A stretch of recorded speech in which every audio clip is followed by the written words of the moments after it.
Alright, so here's a quick build video showing you the build that I used to farm this week's weekly mission, The Last Chance. If you saw my last video, I did a video on Heart of Inmost Light, farming Terminal Overload for world drop weapons and god rolls, etc. Unfortunately, Terminal Overload does not drop Ascendant alloys, so that is the one thing that activity is missing, and I think would greatly benefit from, because if you remember Nightmare Containment from Season of the Haunted, which was a similar public activity in a patrol zone, that had a chance of dropping Ascendant alloys, which made that public space very playable for multiple seasons until Bungie decided to vault it with the seasonal content for the Witch Queen era. So they gave us Terminal Overload instead, which is generally a less engaging activity, except for, I would say, Zephyr Concourse. And the drops are poor. You get just very stingy loot at the end. There's no craftable weapons. There's not a variety of weapons. And then the world drop chest is so unlikely that you're even going to get a weapon from it, let alone a god roll or the weapon that you're chasing that's new to the season, such as like Nox Perennial, the Strand fusion rifle, high impact with Envious Assassin and Controlled Burst. So I've had like 2 or 3, maybe 4 Nox Perennials drop this entire season so far, and none of them are good rolls. And I play the game regularly, but anyways, so to farm up alloys, now we pretty much have to resort to weekly campaign missions. So the Last Chance is the weekly campaign mission in the Throne World. So if you've completed the Witch Queen campaign, you can do these missions along with Master Wellspring. Wellspring is a fun activity to run, and you could also farm Ascendant alloys here. Has champion mods, same surge. It shares the same weekly surges that the Nightfalls do, the Master Raid, and so yeah, the weekly campaign missions are the same thing. Lightfall and Witch Queen. The surges are always matching on Master difficulty. So anyway, you could do the Wellspring if you want, but look at the drop rate for Ascendant alloys from Master Wellspring. It's uncommon. Okay, so if we go to the weekly campaign mission and you go to Master, it is a common drop. See that? And in my experience, the drop rate is about 40%, maybe 50%, but it is. I get them pretty regularly, and it doesn't matter. You can just do it on the same character. Yeah, however you want to farm it. So I look for these missions every week. If they're missions that I enjoy, then I put together a build to farm that for the week, or maybe a few builds to kind of have fun with, but also test their strength and endgame viability. Because unlike the Witch Queen era, these weekly campaign missions are now basically contest mode, where the mission is 20 levels above you no matter what. Right, so it's 1840. Even if you're 1825 like me, you're just going to be 1820. There's nothing you can do. So that makes this feel like a Grandmaster. So they're not as replayable for like doing solo runs as they were in the Witch Queen era, because you can like once you level up enough, you can get at parity with the level, and have the mission still be a challenge, but also something that you can solo. But now it's not really possible to solo these unless you're into doing that. And if you're good at like running solo Grandmasters. But really, Bungie seems to just want you to play in a fire team. They don't really care so much about the solo stuff. But that's a whole nother topic. So yeah. Prepare your build as if you're going into a GM. Enjoy the experience, and you will likely get an Ascendant alloy. Let's say it's a coin toss at the end. So for the last chance, this is a hive mission, not a scorn mission. So it means we're dealing with solar and arc shields instead of void. Pretty much all the scorn missions in the Witch Queen are void emphasis. The hive ones are solar and arc. So we have arc shielded knights, solar shielded wizards. Solar is surging, so it means I can use a solar subclass to match the shields, match the surge, even synergize with the threat by using like harmonic resistance, because the solar threat, that's 25% increase to solar damage. The types of damage that you're taking in this mission are primarily solar and arc. So you may want to double up on those two resists. Have one of each or double solar. Swords are overcharged, so it means that you could use like a void sword or a strand sword, or arc. Like you use something that doesn't match, right? But the problem here with this, and this is something that you need to consider whenever you're going into endgame content, is okay, there's a lot of arc shields, but arc doesn't benefit from any type of surge, right? So how do we deal with arc shields while also getting to benefit from a 25% damage bonus? Well, we have overcharged weapons. Overcharged weapons includes the featured overcharged weapon, so all swords get 25% more bonus damage. Whether it's solar strand or not, it doesn't matter. They all get that damage buff. You cannot stack this together, right? So you can't use like a solar sword and then think that you're going to get a 25% buff from each of them. They don't stack. No surges stack. So really what this means is there's a lot that you can use and there's a lot that you can't use, right? But it's almost like there's more that you can use than you can't use now. But the overcharged weapons includes stuff from the Season Artifact mod that is a champion weapon. So you'll notice here I selected Overload Machine Gun. So that means whenever their weapons are surging in an activity, so like master content, that weapon will benefit champion weapons. So my machine gun is, even though it's arc and not solar or strand, it gets a 25% damage bonus because it is a machine gun. I could have used a void machine gun if I wanted, but there's no void shields, so why would I want to use void? So that's how you can do the workaround. And then I'm obviously using solar as well for all the shields. My subclass is solar. That's pretty straightforward. My kinetic weapon also benefits from the surge. Well, in two ways actually, because it is a bow and it is an anti-barrier bow, right? So there, it already gets 25% more damage because of that.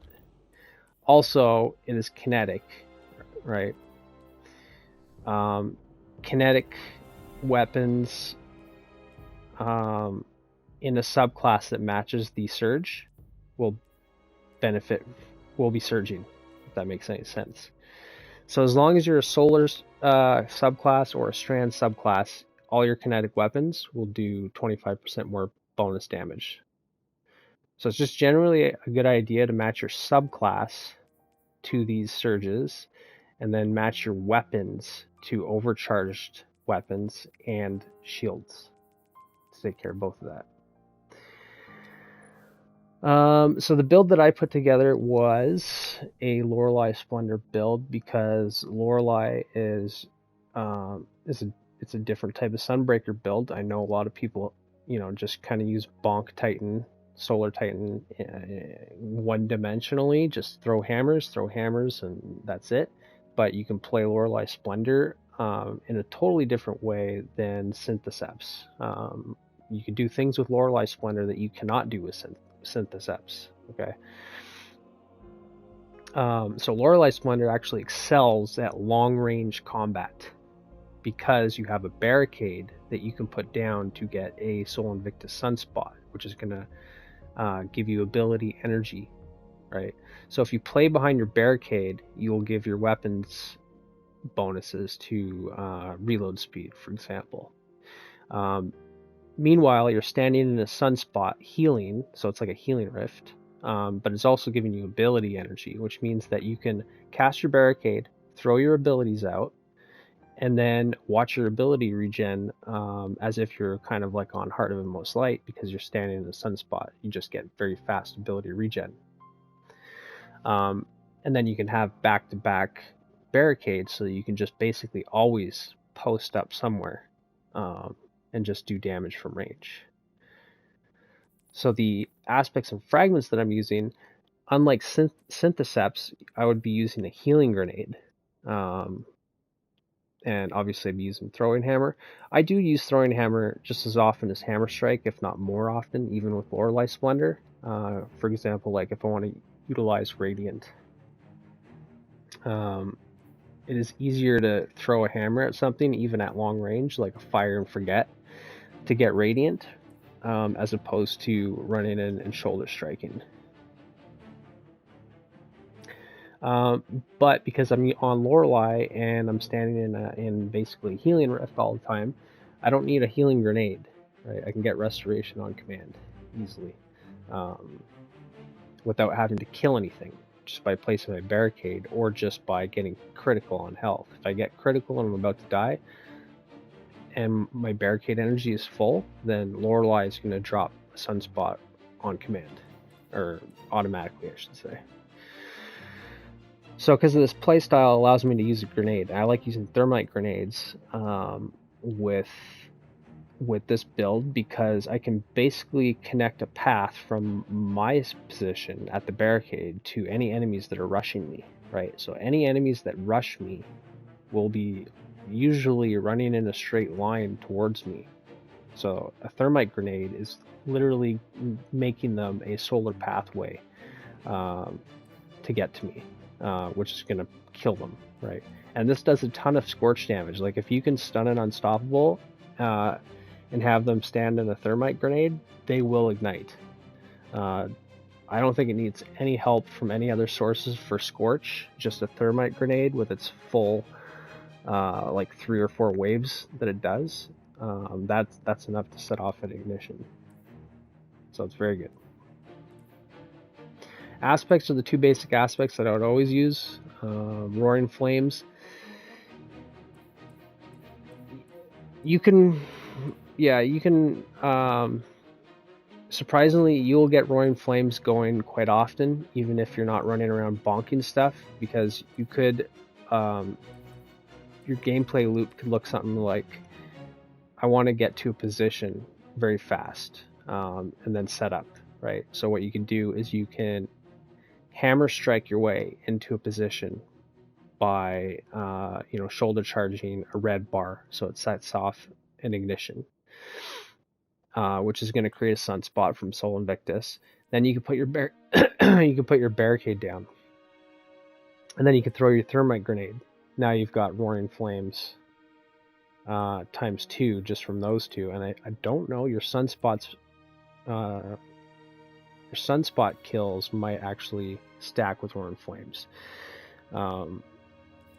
But either way, you get Roaring Flames procced quite often, so why not use it? I'm not a big fan of Consecration, is the main reason. I just don't like I don't like the slide to activate the melee abilities all that much, and I would have to give up either Sol Invictus or Roaring Flames to use it. So to me, it's not worth it. Fragments. Ember of Singeing is just kind of a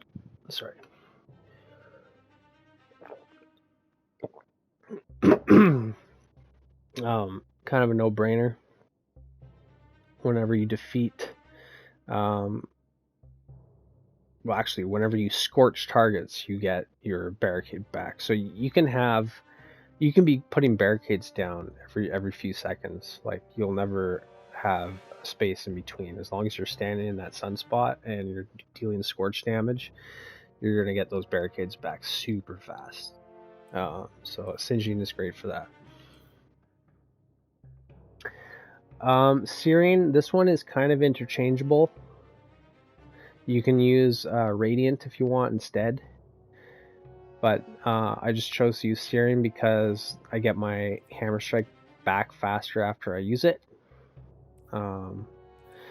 Like, keep in mind, if I'm using it for mobility, then it's like, you know, you just gotta wait like 7 seconds or something before you can use it again, because it only consumes like a very small fraction of the energy. This was a change that they introduced. But if I kill something with it or hit something with Hammer Strike, then it consumes the whole charge. So then any Scorch after that is going to, defeating Scorch targets is going to give me that melee energy back faster. And it's going to create a Fire Sprite, which is going to give me grenade energy. Ashes for more Scorch stacks. It's 50% more Scorch damage, which means you're going to reach the ignition threshold that much faster, which, like I said, this feeds into Thermite Grenade. So Ashes with Thermite Grenade, always in ignition, as long as the target stands in the grenade for long enough. Ember of Char, so all the ignitions that I'm making will spread Scorch all around, which is just going to feed singeing. It's going to, you know, help out with searing, and it's going to be doing lots of damage. The super, by the way, Hammer Assault, this is like, you can use Burning Maul if you want. I guess there's not really much of a difference. It's just because this is such a ranged style of build. I like having the Sunbreaker for ad clear, because range style builds often are like kind of just pecking away at enemies from long range. Like if you need to get up into the thick of things, then you can use your Hammer of Sol, like just hammer strike your way into the middle of a room full of ads, pop your Hammer of Sol, stand in the sunspot the entire time. That's going to extend the duration with Sol Invictus. Hammer Sol impacts and defeating Scorched targets creates sunspots, right? So Sol Invictus is enhancing Hammer of Sol greatly, whereas it does not do anything for Burning Maul. So while I stand in that sunspot, I get to throw more hammers for longer, and it creates sunspots. So just all around great super to use to save yourself, save your teammates, and do a bunch of ad clear, and even single target damage. It's pretty good. So that's pretty much it for the aspects and fragments, and abilities. Then the weapons. So I'm using a bow for barriers, surging. I'm using a solar weapon, so it's surging. Prometheus Lens for unstoppables. This is kind of the meat and potatoes of the build, kind of the, like, it feeds into the aspects and fragments. It creates lots of ignitions, and it plays well with Loreley because I can set up behind a barricade at very long range and use Polaris Lance. So both of these are ranged options, but like if I could have used like barrier, like a close quarter range barrier weapon, I would have. The bow's got shoot to loot as well, so if I really wanted to, like, I hardly ever use the bow. It's literally just for breaking barrier shields. I'm on Polaris Lance like almost all the time. But yeah, shoot to loot is nice. So if I see a brick far away and don't feel like going to get it, I can just shoot it. Same for orbs and get armor charge. With explosive head, it's going to be way more forgiving on the shoot to loot. Basically, it means you can miss the orbs and miss the ammo bricks, and then still collect them from the explosive area of effect. The explosive damage will collect the shoot to loot items. Then Song of Your Ute is, you've been seeing this a lot out of me lately, but this is a top tier machine gun, and I will be using it for farming anything really. I'm not looking to use like super creative loadouts for endgame PvE. I mean, to a degree, but it still needs to be efficient, basically, right? And so this has demo sword logic. It's not really a machine gun that I built out, that I crafted for this build specifically. It was more for like a grenade spam arc build or a Bayant Leap shackle build. That was more the purpose of it. But mainly I want to use an arc weapon to deal with knights, and it has to be a machine gun to be overcharged. Or actually, I didn't even think of that, but weapons with the head rush, nanotech tracer rockets, unsated hunger, and cursed thrall origin traits are always overcharged when that modifier is active, right? So you can use any of the overcharged weapons, or any of the there's a whole group of weapons that I didn't even think of that you can use as long as they have one of those origin traits, right? So I could use arc with any arc heavy weapon I want as long as it has one of those origin traits or it's a sword. Then yeah, but I didn't really think of it too much. It's just, well, I'll just put on my best machine gun, doesn't matter. That's going to serve the these are ranged. This is for doing damage at range anyways, so I don't really want to use Polaris Lance in close quarter combat. Like I said, that's when I use my super. But if I don't have my super, and just for popping arc shields, I'm always going to use Song of Your Youth. So if I get overwhelmed with enemies, if enemies are in close proximity, the machine gun's doing all the work. And it is also giving me more grenades for using it. But most of the time, I'm going to be posted up behind my barricade using Polaris Lance. Then the combat mods that I'm using, if I can figure out how to get to that screen right here. Actually, first I'll go over the stats. 15 mobility was just a bonus. I didn't really spec into it. It's just, it is nice to be able to move a little bit faster with mobility on any subclass, really. It kind of like enhances your jump acceleration.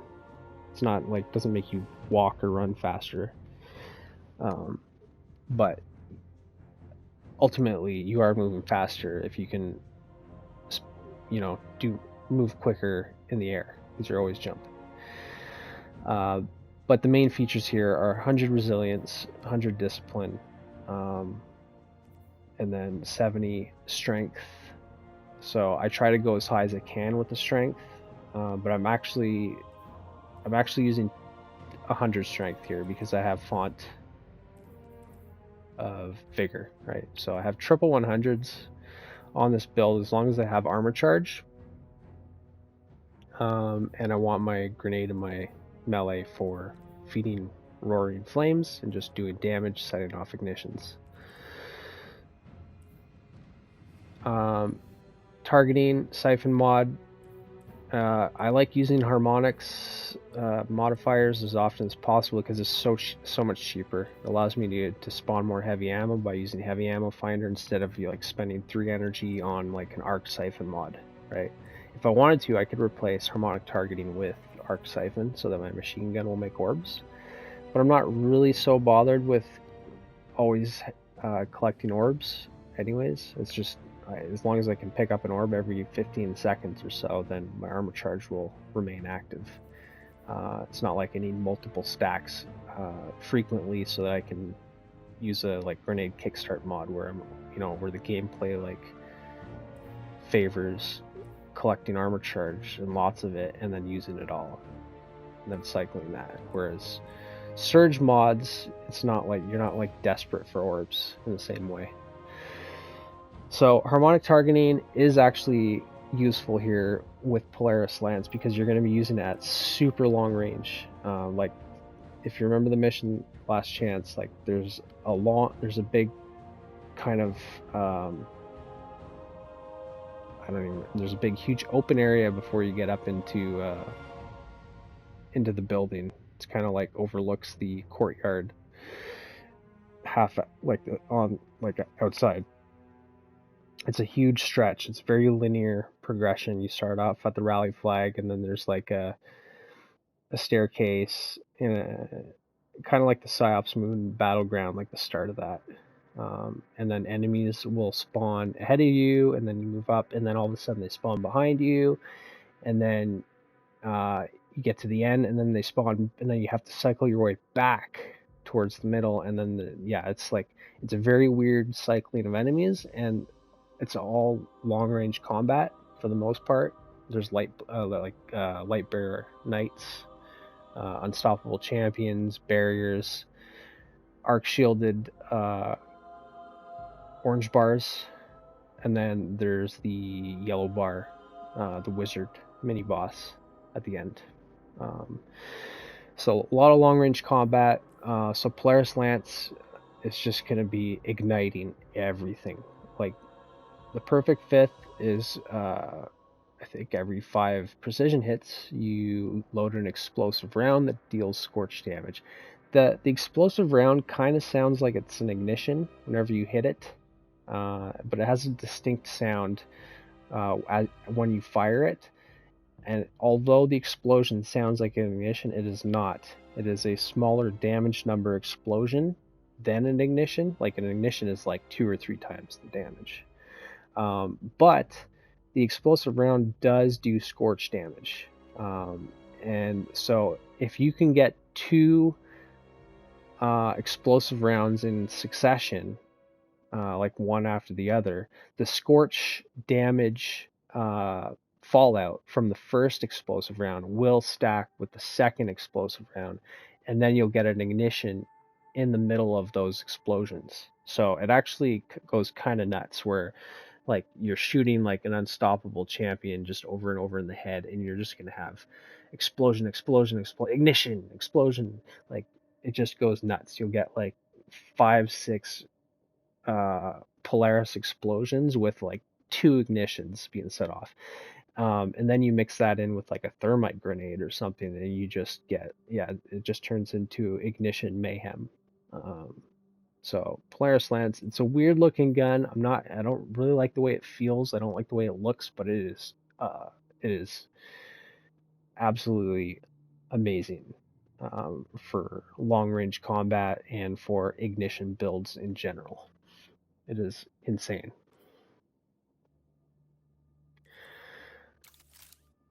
So with that said, targeting just helps me out with landing those perfect fifths, because the sticky aim assist is noticeable.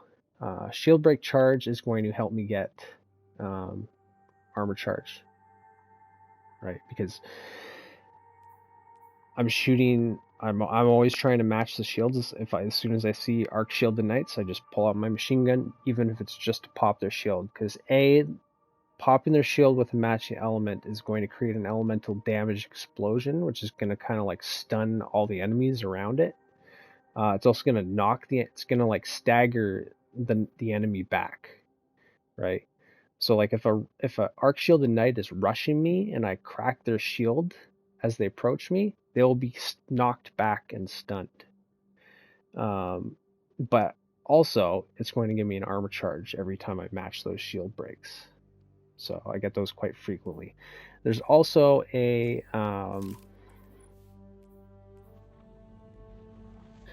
this thing, semi-auto striker with seasonal artifact. So bows, scout rifles generate armor charge on rapid precision shots whenever I'm low on armor charge. So I mean, like, I probably didn't even need to use shield break charge. But yeah, so not suffering for armor charge. I don't even need to pick up orbs to get armor charge, which is pretty sweet. But regardless of seasonal artifact, any season you can use this, and it can be very effective. Other mods, reloader, because I'm always using Polaris Lance. It's not the fastest thing to reload, and it is annoying waiting for it to reload. So ideally I'm reloading it behind my barricade, but not always behind my barricade, so having a harmonic loader just helps out with that. Then I'm matching the main two damage types of that I'll be receiving damage from. Right, so the Boomer Knights, the Wizards, they do arc damage. The Acolytes and all that, they do solar damage.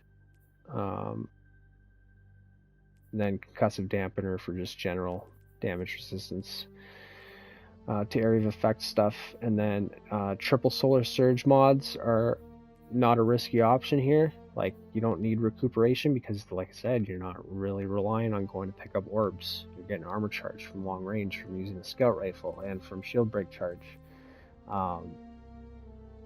So you're not really relying on scooping up orbs anyways, because you're posted up behind a barricade somewhere far away from all the loot that's dropped from the enemies that you killed. So while I have that armor charge, I can just use solar weapon surges. Might as well use all three for 22% more damage. Keep in mind, I'm not using Radiant here. You can use Radiant if you want. Take Hammer Strike off, put on Throwing Hammer, and then take off the fragment that gives you melee energy and creates fire sprites, and swap that out for Ember of Torches to get Radiant, and then you'll stack 25% with 22%. So like if you really want to go nuts with damage, yeah, use Radiant.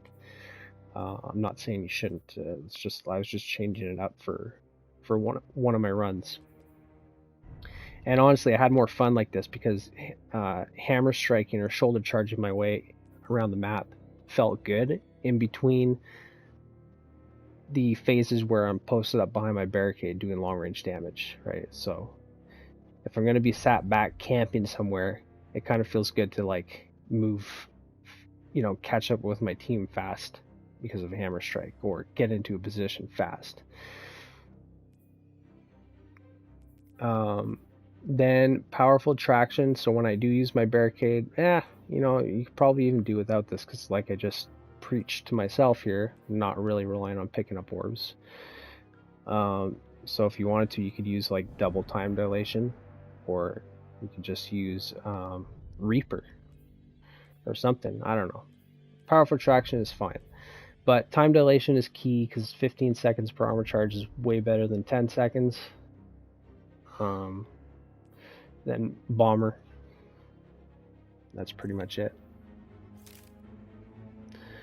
So hopefully that covers it.